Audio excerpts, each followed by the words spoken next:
Welcome to sister stethoscope. আজকে আমরা নিয়ে চলে এসেছি Apabigyan, written by Rajshekhar Basu.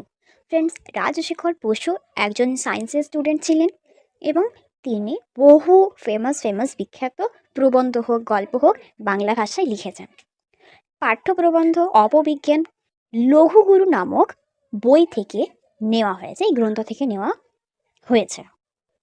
Friends, প্রবন্ধটি পড়ার আগে আমাদের প্রবন্ধের নামকরণের দিকটা একটু লক্ষ্য করতে হবে। প্রবন্ধটির নামকরণ হলো অপবিজ্ঞান। অপ কথাটা অর্থ বিজ্ঞানের আগে রয়েছে, অপ একটা উপসর্গ। যে কোনো জিনিসকে বিপরীত অর্থে বোঝাতে অপ কথাটা ইউজ হয়ে থাকে। আচ্ছা, বিজ্ঞানের অপোজিট অপবিজ্ঞান। তবে এর মিনিংটা আরেকটু ডেপথে যাওয়া যাক। বিজ্ঞান হলো যার কার্যকরণ সম্পর্ক রয়েছে। আমরা যা কিছু দেখছি, যা কিছু করি, তার পেছনে লজিক থাকে। এবং যদি কোনো কুসংস্কার বা অন্ধ সংস্কারকে আমরা বিজ্ঞানের মাধ্যমে প্রমাণ করার চেষ্টা করি, তখন আমরা তাকে বলবো অপবিজ্ঞান। বেসিক্যালি কি না, বিজ্ঞানকে সামনে রেখে তার উপর ভিত্তি করে আমরা অন্ধ সংস্কারকে প্রুভ করার চেষ্টা করছি। সিমিলারলি, যখন আমরা বলবো অপধর্ম, তখন যে কোনো আমরা অন্ধ সংস্কার কিংবা কুসংস্কারে কাজ করব, সাক্ষী হিসেবে আমরা ধর্মকে টেনে আনবো।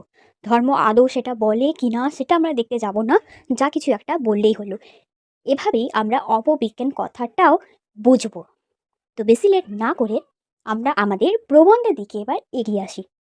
বলছে, বিজ্ঞান চর্চার প্রসারের ফলে প্রাচীন অন্ধ সংস্কার ক্রমশ দূর হইতেছে, কিন্তু যাহা যাইতেছে তাহার স্থানে নূতন জঞ্জাল কিছু কিছু জমিতেছে।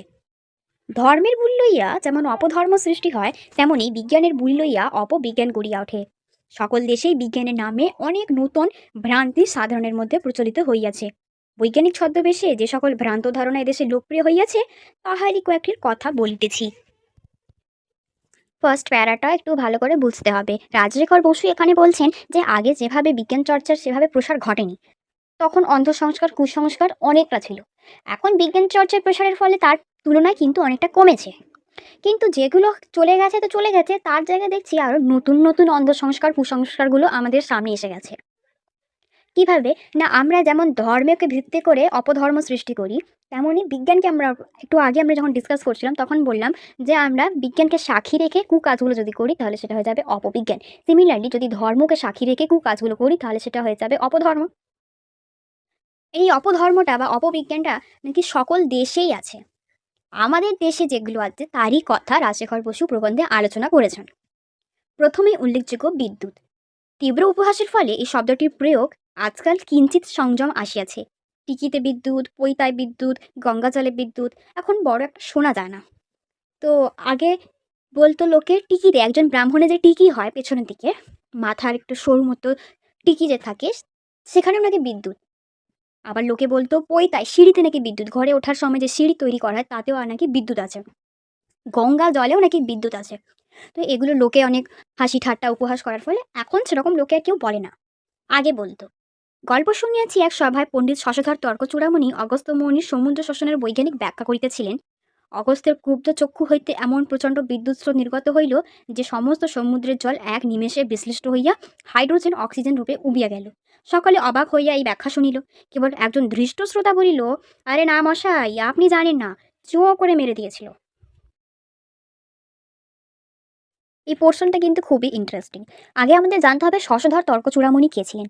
না, একজন প্রসিদ্ধ পণ্ডিত ছিলেন, একজন বিখ্যাত পণ্ডিত ছিলেন। তিনি হিন্দু ধর্মের প্রচারক ছিলেন ঠিকই, তবে তিনি অনেক কুসংস্কারকে বৈজ্ঞানিকের মতো ব্যাখ্যা করার চেষ্টা করেছিলেন। তার ফলে তিনি প্রচুর ফেমাস হয়েছিলেন। যেমন হাঁচি, টিকটিকির আওয়াজ, এগুলো যে কুসংস্কার, তার পেছনে তিনি বৈজ্ঞানিক লজিক দিয়েছিলেন, নিজের মন গড়া কাহিনী সাজিয়ে রাজিয়ে। তো এই জন্য শশধর তর্কচূড়ামণি কিন্তু খুবই ফেমাস হয়ে যান। তিনি এরকমই একটা সবাই একদিন কী করলেন না, অগস্ত্য মুনি যে সমুদ্র শোষণ সেই ব্যাখ্যাটা তিনি বৈজ্ঞানিক দিক থেকে করেছিলেন। আসলে অগস্ত্য মুনি ছিলেন বেদ এবং পুরাণে একজন উল্লেখিত বিখ্যাত মুনি। তো বেদ এবং পুরাণে যে সব কথাই সত্য লেখা রয়েছে এমন তো নয়, তবে কিছু কিছু মানুষ বাইরে চাইয়ে লিখতেই পারে, এটা রাজশেখর বসু বোঝাতে চেয়েছেন। তবে শশধর তর্কচূড়ামণি কী করলেন, সেই ব্যাখ্যাটাকে নিজের মতো করে বললেন। কি ছিল সেই ব্যাখ্যা না, অগস্ত্যের ক্রুব্ধ চক্ষু হইতে এমন প্রচণ্ড বিদ্যুৎ স্রোত নির্গত হইল যে সমস্ত সমুদ্রের জল এক নিমেষে বিশ্লিষ্ট হইয়া হাইড্রোজেন অক্সিজেন রূপে উবিয়া গেল। আসলে বেদ বা পুরাণে যে উল্লেখটা আছে এই অগস্ত্য মুনির সমুদ্র শোষণ, সেখানে বলা হয়েছে তিনি এতটাই রেগে গিয়েছিলেন যে এক গণ্ডূষে মানে এক গিলেই তিনি কি পুরো সমুদ্রের জলটা পান করে নিয়েছিলেন। তো সশস্ত্র তর্ক চূড়ামণি বললেন যে তিনি এতটাই রেগে গিয়েছিলেন যে তার চোখ থেকে বিদ্যুৎ নির্গত হলো, এবং বিদ্যুৎ নির্গমনের ফলে জলে যেহেতু হাইড্রোজেন এবং ক্লোরিন থাকে, তো সেই দুটো সরি, জল যেহেতু অক্সিজেন আর হাইড্রোজেন থাকে, তো অক্সিজেনও জানি আমরা গ্যাসীয় রূপ থাকে এবং হাইড্রোজেনের গ্যাসীয় রূপ থাকে, তবে H2O যেটা জল সেটা কিন্তু তরল রূপটা রয়েছে। তো সেই বিদ্যুৎ নির্গত হয়ে সেই তরল রূপটা কি হয়ে গেল, দুটো হাইড্রোজেন এবং অক্সিজেন মানে অর্থাৎ দুটোই গ্যাসীয় পদার্থে কনভার্ট হয়ে গেল। এবার গ্যাসীয় পদার্থে কনভার্ট হয়ে গেলে সেটা তো আর জল নয়, সেটা হয়ে যাবে বাতাস, এবং বাতাসে উপরের দিকে উড়ে যাবে। এবং এই ব্যাখ্যাটা অনেকেরই লজিক মনে হলো, কারণ জল যেহেতু H2O এবং হাইড্রোজেন যেহেতু H2, অক্সিজেন O2, তো অনেকে ভাবলো না এর পেছনে তো বৈজ্ঞানিক ব্যাখ্যা আছে, লজিক আছে। এই ব্যাখ্যাটা সবাই মন দিয়ে শুনলো। তবে যে এই গল্পটা আগে শুনেছে একজন ধৃষ্ট শ্রোতা, সে বলছে যে না না মশাই, আপনি জানেন না, বলছেন আপনি ভুল বলছেন। অগস্ত্য মুনি কি করেছিল, সে সমুদ্রের জলটা চোঁ করে মেরে দিয়েছিল, অর্থাৎ এক নিমেষে গিলে ফেলেছিল, খেয়ে নিয়েছিল, পান করে নিয়েছিল। আপনি সেটা হয়তো জানেন না। তিনি বিতর্কে জড়িত হয়েছিলেন। যাই হোক, তো বিদ্যুৎ আমরা কোথায় কোথায় ইউজ করতে পারি সেটাই আমাদের প্রাবন্ধিক দেখানোর চেষ্টা করেছেন। বিদ্যুতের মহিমা কমিলেও একেবারে লোপ পায় নাই। বৈদ্যুতিক সালোকসাপ, বৈদ্যুতিক আংটি বাজারে সুপ্রচলিত। বিদ্যুতের মহিমা তো লোপ পায়নি, তবে একটু কমে গিয়েছে। তবে এখনও আমরা জানি যে বাজারে গেলে আমরা বৈদ্যুতিক আংটি পাবো। যে আদৌ তাতে বিদ্যুৎ আছে কিনা আমরা জানতে চাই না, নাম কিন্তু তার বৈদ্যুতিক আংটি। অষ্টধাতুর মাধুরীর গুণ এখন আর শাস্ত্র বা প্রবাদের উপর নির্ভর করে না। ব্যাটারিতে 2 রকম ধাতু থাকিয়া বলিয়া বিদ্যুৎ উৎপন্ন হয়, অতএব অষ্টধাতুর উপযোগিতা আরও বেশি হইবে না কেন। এই স্ট্যান্ডার্ড মিনিংটা বলছে যে অষ্টধাতুর যে কত উপকারিতা সেটা জানার জন্য আমাদের কিন্তু ধর্মের উপর নির্ভর করতে হচ্ছে না। একটু বৈজ্ঞানিক ব্যাখ্যাটাই শুনে নেওয়া যাক।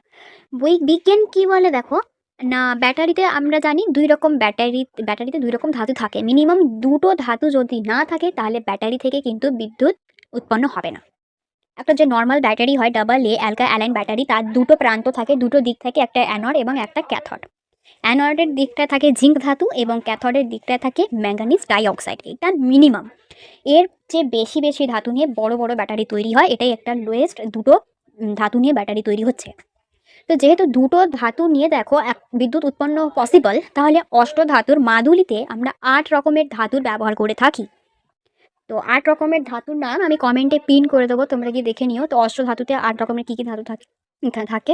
তো সে 8 রকমের ধাতু তাহলে কতটা উপকারিতা হয় ভাবো। আচ্ছা, বিদ্যুৎ থাকলেই কি উপকারিতা? আর বিদ্যুতের একটা তো কোনো একটা লজিক থাকতে হবে, কানেকশানিটি থাকতে হবে, যে বিদ্যুৎ ধাতু থাকলে বিদ্যুৎ উৎপন্ন হয়ে যাবে এমন তো নয়। একটা তো কিছু তো একটা করতে হবে। যেখানে কার্যকারণ সম্পর্ক নেই সেখানে বিজ্ঞান নেই, বিজ্ঞান এটা বলে। তো সেই হিসেবে লোকেরা বিজ্ঞানকে সাক্ষী রেখে বলছে তাহলে তোমাকে ধর্মের উপর দেখো বেস করতে হচ্ছে না, নির্ভর করতে হচ্ছে না। তাহলে বিদ্যুৎ অষ্টধাতু দেখো কতটা উপকারিতা। তারপরে বলছে যে উত্তর দিকে মাথা রাখিয়া শুইতে নাই, শাস্ত্রে বারণ আছে, শাস্ত্র কারণ নির্দেশ করে না। সুতরাং বিজ্ঞানকে সাক্ষী মানা হয়েছে। পৃথিবী একটা প্রকাণ্ড চুম্বক, মানুষের দেহ নাকি চুম্বক ধর্মী, অতএব উত্তর মেরুর দিকে মাথা না রাখাই যুক্তিসিদ্ধ। কিন্তু দক্ষিণ মেরু নিরাপদ কেন হইল তাহার কারণ কেহ দেন নাই। আচ্ছা, আমরা জানি আমাদের দেহ চুম্বক ধর্মী, দ্যাটস ট্রু, এটা বিজ্ঞান বলে। বিজ্ঞান এটাও বলে যে পৃথিবী একটা চুম্বক, তবে উত্তর দিকে মাথা রাখাটাই কেন বারণ। আচ্ছা, যদি আমার কোনো প্রবলেম হয় তাহলে পৃথিবী তো গোল, পৃথিবী যদি পুরোটাই চুম্বক ধর্মী তাহলে আমি যেদিকেই মাথা রাখি সেদিকেই আমার প্রবলেম হওয়া উচিত। উত্তর দিকেই কেন? উত্তর দিকে রাখছি, প্রবলেম হচ্ছে, ঠিক আছে, দক্ষিণ দিকে কেন হচ্ছে না সেটা তো বলো। কেউ বলবে না। এটা একটা জাস্ট বিজ্ঞানকে সাক্ষী রেখে কুসংস্কার ছড়ানোর একটা কৌশল হলো অপবিজ্ঞান। তারপর বলছে জোনাকি পোকা প্রদীপে পুড়িলে যে ধোঁয়া বাহির হয় তাহা অত্যন্ত বিষ। এই প্রবাদ বহু প্রচলিত। অপবিজ্ঞান বলে জোনাকি হইতে আলোক বাহির হয়, অতএব তাহাতে প্রচুর ফসফরাস আছে এবং ফসফরাসের ধোঁয়া মারাত্মক বিষ। আচ্ছা, ফসফরাসের ধোঁয়া মারাত্মক বিষ কিনা আমি বলছি। অবশ্যই ফসফরাসের যদি একা থাকে, তার সাথে আর অন্য কোনো যৌগ যদি মিক্সড না থাকে, তাহলে সেই ফসফরাসের ধোঁয়া থেকে আমাদের কি হবে না, যে হাড় হয়, বোনস হয়, বোনসের প্রবলেম হবে, আর হার্ট হৃৎপিণ্ডে প্রবলেম হতে পারে, শ্বাসকষ্ট এক্সেট্রা হতে পারে। ফসফরাসের ধোঁয়া যদি মৌলিক অবস্থা থাকে, তার সাথে কোনো যৌগ পদার্থ যদি মিক্সড না থাকে। ওকে, প্রকৃত কথা, ফসফরাস যখন মৌলিক অবস্থা থাকে তখন বায়ুর স্পর্শে তা হইতে আলোক বাহির হয় এবং ফসফরাস বিষও বটে। কিন্তু জোনাকির আলোক ফসফরাস জনিত নয়, প্রাণীদেহে মাত্রে কিঞ্চিৎ ফসফরাস আছে, কিন্তু তাহা যৌগিক অবস্থায় এবং তাহাতে বিষ ধর্ম নয়। প্রত্যেক প্রাণীর দেহে কিন্তু ফসফরাস তো আছে রে বাবা। উইদাউট মিনারেলস আমরা তো তৈরি হইনি, আমাদের শরীরে মিনারেলস আছে। তো এই সেই ফসফরাসটা আছে এবং যে ফসফরাসটা কিন্তু বীজধর্মী নয়, কারণ সেটা মৌলিক অবস্থায় নেই, সেটা যৌগিক অবস্থায় রয়েছে, তার সাথে অনেক কটা মিনারেলস কিন্তু যুক্ত হয়ে রয়েছে। তাহলে সেটা পোড়ালে কিন্তু কোনো বিষ উৎপন্ন হওয়ার কথা নয়, তাই না? এক টুকরো মাছে যত ফসফরাস আছে, একটা জোনাকিতে তার অপেক্ষা অনেক কম আছে। যে যতটা সাইজে বড় হবে তার তো কোয়ান্টিটিটা বেশি হবে না ফসফরাসের। এটা তো স্বাভাবিক, একটা কমন সেন্স থাকা দরকার। মাছ তো পোড়া আমরা খাই, সেটা তো নিরাপদ। তাহলে জোনাকি পোড়াটা কেন এমন বিষধর্মী হতে গেল? এটা কোয়েশ্চেন আসতে পারে, তাই না? নেক্সট কি বলছে, কোনো কোনো বৈজ্ঞানিক নামের একটা মোহিনী শক্তি আছে, লোকে সেই নাম শিখিলে স্থানে অস্থানে প্রয়োগ করে। গাটাপারচা এইরকম একটা মুখরোচক শব্দ। ফাউন্টেন পেন, চিরুনি, চশমার ফ্রেম প্রভৃতি বহু বস্তুর উপাদানকে লোকে নির্বিচারে গাটাপারচা বলে। তবে গাটাপারচা রবারের ন্যায়, রবারের মতো বৃক্ষ বিশেষের একটা নিঃসন্দ আঠা। ইহাতে বৈদ্যুতিক তারের আবরণ হয়, জলরোধক বার্নিশ হয়, ডাক্তারি চিকিৎসায় ইহার পাত ব্যবহৃত হয়। কিন্তু সাধারণ লোক যাকে নির্বিচারে গাটাপারচা বলছে তা কিন্তু অন্য বস্তু। আজকাল যে সকল শৃঙ্গবৎ কৃত্রিম পদার্থ প্রস্তুত হইয়াছে, তাহার কথা সংক্ষেপে বলিতেছি। আচ্ছা, তাহলে এখানটা কোয়েশ্চেন খুব ইম্পর্টেন্ট, যে গাটাপারচা কি? গাটাপারচা হচ্ছে রবার গাছ, তার মতোই একটা গাছ। সেই গাছ থেকে যে নিঃসন্দটা নির্গত হয়, যে আঠালো জিনিসটা নির্গত হয়, সেটাই অ্যাকচুয়াল গাটাপারচা। এবং এই কাঁটাপারচা থেকে যে বিদ্যুতের যে তার হয়, সেই তারের আবরণ, সেই কালো রঙের, সবুজ রঙের, লাল রঙের যে আবরণ, সেটা তৈরি হয়। প্লাস জলরোধক বার্নিশ তৈরি হয় ডাক্তারি চিকিৎসাতে, যেটা ব্যবহৃত হচ্ছে। হুম? আজকাল আমরা যে সমস্ত জিনিসগুলোকে কাঁটাপারচা বলছি, সেটা হচ্ছে ফাউন্টেন পেনের চিরুনি, চশমার ফ্রেম, এগুলো কিন্তু আদৌ কাঁটাপারচা নয়। ওগুলো হচ্ছে কেউ সেলুলয়েড এবং কেউ হচ্ছে ভলক্যানাইড। নেক্সট স্ট্যান্ডার্ডে আমরা ওটাই দেখব। নাইট্রিক অ্যাসিড, তুলা ইত্যাদি হইতে সেলুলয়েড হয়। ইহা কাঁচ তুলো স্বচ্ছ, কিন্তু অন্য উপাদান যোগে রঞ্জিত করলে কি হয় না, এটা হাতির দাঁতের মতো সাদাও করা যায় এবং কালারফুলও করা যায়। অর্থাৎ স্বচ্ছ মানে ট্রান্সপ্যারেন্ট, এপার ওপার কিন্তু আমরা ইজিলি দেখতে পাবো। কিন্তু আমরা যদি তাতে অন্য উপাদান যোগ করি এই সেলুলয়েডে, তাহলে সেটা কালারফুলও হতে পারে, কিংবা হাতির দাঁতের মতো সাদাও হয়ে যেতে পারে, সেটা আর ট্রান্সপ্যারেন্ট থাকবে না। ফটোগ্রাফের ফিল্ম, মোটর গাড়ির জানলা, হারমোনিয়ামের চাবি, পুতুল, চিরুনি, বোতাম প্রভৃতি অনেক জিনিসই সেলুলয়েড। অনেক চশমার ফ্রেমও এই পদার্থ।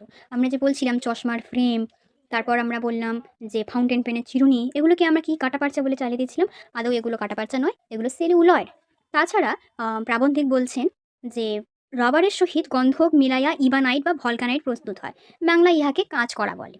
যদিও কাঁচ করার মূল অর্থ হচ্ছে কাছিমের খোলা, অর্থাৎ কচ্ছপের যে খোলাটা থাকে সেটা হচ্ছে কাছিমের খোলা, তাকে আমরা কাজ করার মানে তার। ইবানের স্বচ্ছ নয়, ইহা হইতে ফাউন্টেন পেন, চিরুনি প্রভৃতি প্রস্তুত হয়। আচ্ছা, সেলুলার যখন পড়লাম তখন বললো এটা কাঁচ তুলো স্বচ্ছ, ট্রান্সপ্যারেন্ট, এদিক ওদিক আরবার দেখা যায়, কিন্তু ইবানাইটের সময় সেটা দেখা যায় না। ইহা হইতে ফাউন্টেন পেন, চিরুনি প্রভৃতি প্রস্তুত হচ্ছে। আরও নানা জাতীয় স্বচ্ছ এবং শৃঙ্গবৎ পদার্থ বিভিন্ন নামে বাজারে চলিতেছে। সেলোফোন, ভিসকোজ, গ্যালিথ, ব্যাকেলাইট ইত্যাদি। এক একটা তোমরা ফটোতে দেখতে পাচ্ছ যে সেলোফোন, ভিসকোজ, গ্যালিথ, ব্যাকেলাইট, এগুলো কিন্তু কেউ কি তোমায় বলছে কাটাপারছা? না, গাটাপারচার তো এক্সাম্পল এখানটায় প্রাবন্ধিক দিয়েই ফেলেছেন। কি এক্সাম্পল সেটা গাটাপারচার? সেটা হচ্ছে তোমার আম, বৈদ্যুতিক তারের আবরণ, জলরোধক বার্নিশ এক্সেট্রা, এরাই তো হলো কাটাপারচা। আমরা কেন ভুলভাল জিনিসকে কাটাপারচা বলছি? অযথা সেলুলয়েডের তৈরি সেটা কাটাপারচা নয়, আবার সেটা ইবানাইট বা ভলকানাইটের তৈরি সেটা কিন্তু কাটাপারচা নয়। আশা করি এই পোর্শনটা তোমরা ভালো করে বুঝতে পেরেছো। তারপর বলছে আরেকটি ভ্রান্তিকর নাম সম্প্রতি সৃষ্টি হইয়াছে, আলপাকা শাড়ি। একটা ভুলভাল নাম আলপাকা শাড়ি। অ্যাকচুয়ালি আলপাকা একটা পশুর নাম, ফটোতে তোমরা দেখতে পাচ্ছ। এই নির্দিষ্ট পার্টিকুলার এই পশুটাকে বলা হয় আলপাকা। আলপাকার রেশম মানে তুলা দিয়ে যদি কোনো শাড়ি তৈরি হতো, তাহলে আমরা তাকে বলতাম হ্যাঁ একটা আলপাকা শাড়ি। কিন্তু এখানে আলপাকা শাড়িতে কোনো পশমের লেশ নেই, ইহা কৃত্রিম রেশমে হইতে প্রস্তুত, তাও আমরা তাকে বলছি আলপাকা শাড়ি। কেন? তাছাড়া টিন শব্দের অপপ্রয়োগ আমরা ইংরেজদের কাছে শিখেছি। ইহার প্রকৃত অর্থ হচ্ছে রাং, ইংরাজিতে তাহাই মুখ্য অর্থ, কিন্তু আর এক অর্থ যদি হয় রাঙের লেপ দেওয়া লোহার পাত অথবা তাহা হইতে প্রস্তুত আধার। এক্সাম্পল হিসেবে প্রাবন্ধিক দিয়েছেন কেরোসিনের টিন। আচ্ছা, কেরোসিনের টিন যদি তার উপর রাং প্রলেপ দেওয়া থাকে, তাহলে সেটাকে আমরা টিন বলছি। তবে ঘর চাহিবার কারুগেটেড লোহায় দস্তার লেপ দেওয়া রয়েছে, রাঙের লেপ নয়, তাও কেন আমরা তাকে টিন বলবো? টিনের ছাদ। এটাই প্রাবন্ধিক প্রাবন্ধিক কী করেছেন, প্রোটেস্ট করেছেন। কেন একটা ওয়ার্ডকে সব জায়গায় ইউজ করা? আশা করি তোমরা এই পোর্শনটাও বুঝতে পেরেছো। এবার চলে আসি শেষের দিকে। বলছে আজকাল মনোবিদ্যার উপর শিক্ষিতের জন্য প্রবল আগ্রহ জন্মিয়াছে। তার এই বিদ্যার বুলি সর্বত্র শোনা যাইতেছে। সাইকোলজিক্যাল মুভমেন্ট কথাটা। আচ্ছা, সাইকোলজিক্যাল মুভমেন্ট কথাটার অর্থ হচ্ছে একটা নির্দিষ্ট পরিস্থিতিতে যে কোনো পার্সনের মেন্টাল পজিশন, তার মানসিক অবস্থাটা কীরূপ। এই কথাটা সংবাদপত্রে নাকি আজকাল শোনা যাচ্ছে। যে কোনো বক্তাই যখন বক্তৃতা দেবে তখন এই সাইকোলজিক্যাল মুভমেন্টটা নাকি ইউজ করবেই করবে। একটা ওয়ার্ড শিখলে লোকে সেটাকে সব জায়গায় মানে বসানোর চেষ্টা করছে। সম্প্রতি আরেকটা তোমার শব্দ চলে এসছে, কমপ্লেক্স কথাটা। ঠিক আছে, কমপ্লেক্স কথার অর্থ আমরা সবাই জানি জটিল। এই মানেটা না বুঝে লোকে কীরকম কমপ্লেক্স কথাটা ইউজ করছে দেখো। বলছে অমুক লোক সাঁতার দিতে ভালোবাসে, অতএব তার ওয়াটার কমপ্লেক্স রয়েছে। এটা ইনফেরিয়রিটি হবে না, এটা ওয়াটার হবে, এক্সচেঞ্জ হয়ে গেছে, প্রিন্টিং মিস্টেক দ্যাট। তো এটা ওয়াটার কমপ্লেক্স আছে। আচ্ছা, সাঁতার দিতে লাগে আমাদের জল। হুম, এবার আমি যদি জলে সাঁতার কাটতে ভালোবাসি তো সেটা ওয়াটার কমপ্লেক্স কী করে? কি ওয়াটার কমপ্লেক্স মানে কি? ওয়াটার কমপ্লেক্স বিভিন্নভাবে হতে পারে, যে জলের গঠন, যে H2, তারপর তোমার অক্সিজেন, এগুলো নিলে আমি জল উৎপন্ন হয়। তো এটা একটা কমপ্লেক্সিটি, একটা থিওরি। সেটা কমপ্লেক্স বলছো, দ্যাটস গ্রেট, আমি বিশ্বাস করবো। কিন্তু অমুক লোক সাঁতার কাটতে ভালোবাসে, তার ওয়াটার কমপ্লেক্স আছে, এটা তো আমার মাথায় কিছু ঢুকছে না। আমি হাত তুলে দিয়েছি। আবার অমুক লোক ভীরু বা অন্যের অনুগত, অতএব তাহার ইনফেরিয়রিটি কমপ্লেক্স আছে। ইনফেরিয়রিটি কমপ্লেক্স কথাটার মানে আছে যদি কেউ লোক বোঝে যে আমি সেই লোকের তুলনায় দুর্বল, আমি তার কম্প্যারিজনে খুবই ছোট, তার কম্প্যারিজনে আমি খুবই কী বলবো, দুর্বল, আমি তাকে কোনো দিনও কম্পিটিশানে তাকে হারাতে পারবো না, এক্সেট্রা। সেটা একটা নেগেটিভ পয়েন্ট। কারোর সাথে তুলনা করার সময় আমার যে নেগেটিভ পয়েন্টটা আমি খুঁজে পার করতে পারছি, that is called inferiority complex. তো যে লোক ভীরু, তাকেও কি আমি ইনফেরিয়রিটি কমপ্লেক্স বলবো? যে লোক অন্য কারোর আন্ডারে কাজ করছে, সে যা বলবে, সে উঠতে বললে উঠবে, সে বসতে বললে বসবে, তাকেও কি আমি ইনফেরিয়রিটি কমপ্লেক্স বলবো? এগুলো একটা ওয়ার্ড শিখে সব জায়গায় যে প্রয়োগ করা, এটা প্রাবন্ধিকের কিন্তু খুবই মাথা ব্যথা হয়ে উঠেছিল। তার ফলশ্রুতি এই প্রবন্ধটির লেখা। বিজ্ঞানীর দুর্ভাগ্য, তিনি মাথা ঘামাইয়া যে পরিভাষা রচনা করেন সাধারণত তাহা কারিয়া লইয়া অপপ্রয়োগ করে এবং অবশেষে একটা বিকৃত কদর্থ প্রতিষ্ঠা লাভ করিয়া বিজ্ঞানীকে স্বাধিকারচ্যুত করে। বলছে যারা এই ওয়ার্ডগুলো, যে এই শব্দগুলো আবিষ্কর্তা, তারা ভাববে যে আমরা কী করে ফেললাম, আর যারা আবিষ্কার করেছে তার থেকে সাধারণ লোকেরা কেড়ে নিচ্ছে এবং যেখানে সেখানে তার প্রয়োগ করছে, সঠিক জায়গায় প্রয়োগ হচ্ছে না বলেই প্রাবন্ধিক বলছেন তার অপপ্রয়োগ হচ্ছে। ওকে, তারপর এটাই আমাদের লাস্ট পোর্শন। এই পোর্শনে আমরা দেখব যে প্রাবন্ধিক বিজ্ঞানকেও পুরোপুরি 100% সঠিক বলেননি। কেন বলেননি? তার কিছু রিজন রয়েছে। বিজ্ঞানের লক্ষ্য জটিলকে অপেক্ষাকৃত সরল করা, বহু বিসদৃশ ব্যাপারের মধ্যে যোগসূত্র বাহির করা। তো প্রাবন্ধিক বলছেন যে বিজ্ঞানেরও তো লক্ষ্য রয়েছে, আপনা আপনি তো হয়ে যায়নি। যে জটিল জিনিসকে সহজ করা হলো বিজ্ঞানের লক্ষ্য, বিজ্ঞানের কাজ। এবং যে জিনিসগুলো আমরা বুঝতে পারি না তার ভেতরে কিছু যোগসূত্র স্থাপন করা, যাতে আমরা সেগুলোকে অনুধাবন করতে পারি।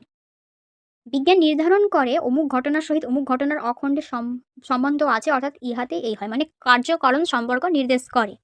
ওকে, কীরকম কার্যকারণ? যদি আমরা পরিবেশ দূষণ করি তাহলে অ্যাসিড বৃষ্টি হয়, এটা কার্যকারণ সম্পর্ক।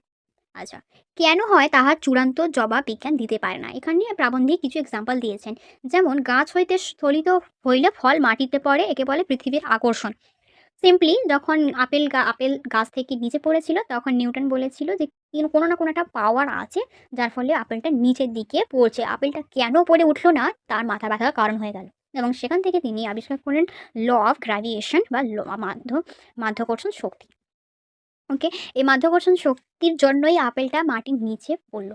আচ্ছা, মাধ্যাকর্ষণ শক্তিই বা কেন? কেন তার উপস্থিতি? আচ্ছা, মাধ্যাকর্ষণ শক্তি না হলে আমরা কিন্তু কেউ মাটিতে হাঁটতে ফিরতে চলতে পারতাম না। এটা কিন্তু কোনো রিজন নয়। এটা হলে আমরা পারতাম না, না হলে আমরা পারতাম না। কেন রয়েছে আমরা কিন্তু বলতে পারবো না, বিজ্ঞান এটা প্রুভ করতে পারে না।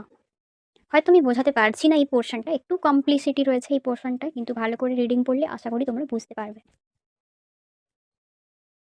তো এখানে বলছে গাছ হইতে স্থলিত হইলে ফল মাটিতে পড়ে, কারণ বলা হয় পৃথিবীর আকর্ষণ। কেন আকর্ষণ করে বিজ্ঞান এখনো জানে না, জানিতে পারিলে আবার নতুন নাকি সমস্যা উঠিবে। নিউটন আবিষ্কার করিয়াছে জড় পদার্থ মাত্রই পরস্পরকে আকর্ষণ করে, জড়ের এই ধর্মের নাম মহাকর্ষ বা গ্র্যাভিয়েশন। এই আকর্ষণের রীতি নির্দেশ করিয়া নিউটন যে সূত্র আবিষ্কার করেছেন তা হলো ল অফ গ্র্যাভিয়েশন। ল অফ গ্র্যাভিয়েশন মহাকর্ষের নিয়ম। ইহাতে আকর্ষণের হেতুর উল্লেখ নেই, কেন আকর্ষণ করছি আমরা জানি না। মানুষ মাত্রেই মরে, ইহা অবধারিত সত্য। হ্যাঁ, দ্যাটস ট্রু, মানুষ মাত্রই মরে। তবে মানুষের এই ধর্মের নাম মরত্ব, কিন্তু মৃত্যুর কারণ কিন্তু মরত্ব নাই। মানুষ মরে বলেই মানে সবাইকে একদিন মরতে হবে, দ্যাটস ট্রু। কেন মরতে হবে, মানুষ কেন অমর নয়, এর আনসার কিন্তু বিজ্ঞান দিতে পারবে না।